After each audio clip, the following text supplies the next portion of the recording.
Engineering school teaches you how to calculate a beam load. It does not teach you how to survive your first year on a construction site.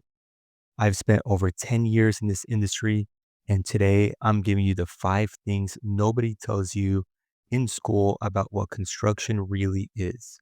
If you are a student or early in your career, this is the stuff that would have saved me years of learning the hard way. Here's the whole video in one line.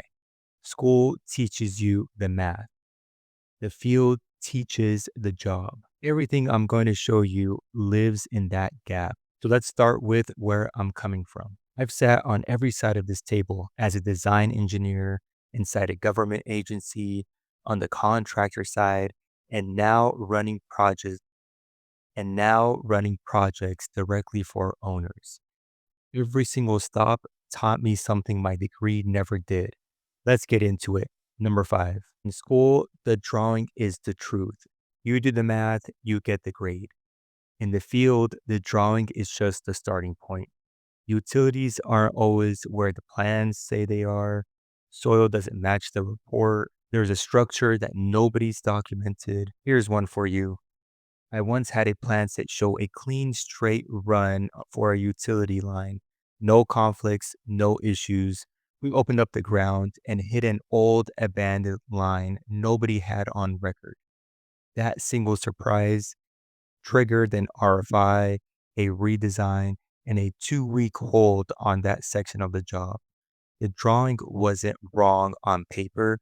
It just did not know what actually was in the ground. That's the field truth. This is where most RFIs come from, not mistakes on paper, reality and the drawing disagreeing with each other. Not mistakes on paper, reality and the drawings disagreeing with each other. So number 4, nobody cares about your calculations. They care about the money. In school, being right is the whole game. In the field, being right isn't enough. Every decision you make turns into money conversations, change orders, disputes, who is paying for what. Here's an example.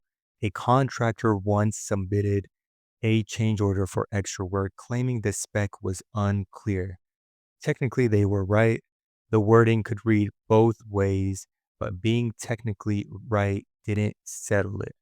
So what settled this was 3 weeks of back and forth between the owner and the contractor on who should have caught this at bid day, and a negotiated number that made both sides walk away annoyed but willing to keep working together. Here's the truth nobody tells you. Construction management is really conflict management and money management, wearing an engineering hat. Number 3, communication skills matter more than technical skills. Nobody in school grades you on how well you explain a delay to an angry contractor. But here's what I've seen over and over. The engineers who move up aren't always the smartest people in the room. They are the ones who can explain a technical problem in plain language. I've sat in meetings where a brilliant engineer tried to explain a delay using load calculations and tolerance specs and watched the client's eyes glaze over. And someone else said the concrete needs 3 or more days to cure or the slab would crack. Same problem, one sentence. The whole room nodded and moved on. Your technical skills get you in the door. Your communication skills are what actually move your career forward. Number 2, schedules are political, not just technical. School teaches you critical path method like it's pure math, clean, logical, done. The field adds weather, material delays, and labor shortages into the mix.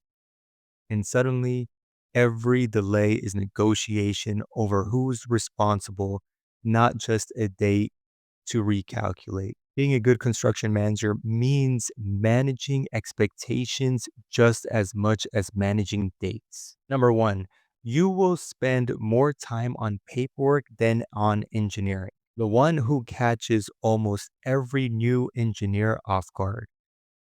Submittals, RFIs, pay applications, inspection reports, progress reports. That's the actual day-to-day not standing on site pointing at things. But here's the field truth. That paperwork isn't busy work. It's the engine that keeps the entire project moving. So here's all five one more time side by side. Number five, drawings are just a suggestion, not a guarantee. Number four, nobody cares about your calculations. They care more about the money. Number three, communication skills matter more than technical skills. Number two, schedules are political, not just technical. And number one, you will spend more time on paperwork than on engineering. Five things school never mentions, and every one of them is a real job. You ready to go deeper? So here's my question for you. Which side of this interests you more? If you want to get into the field, go check out training programs for the trades such as welding, electrical, plumbing. If you are more the planning type, that's construction project management and estimating. The path this whole video is built upon.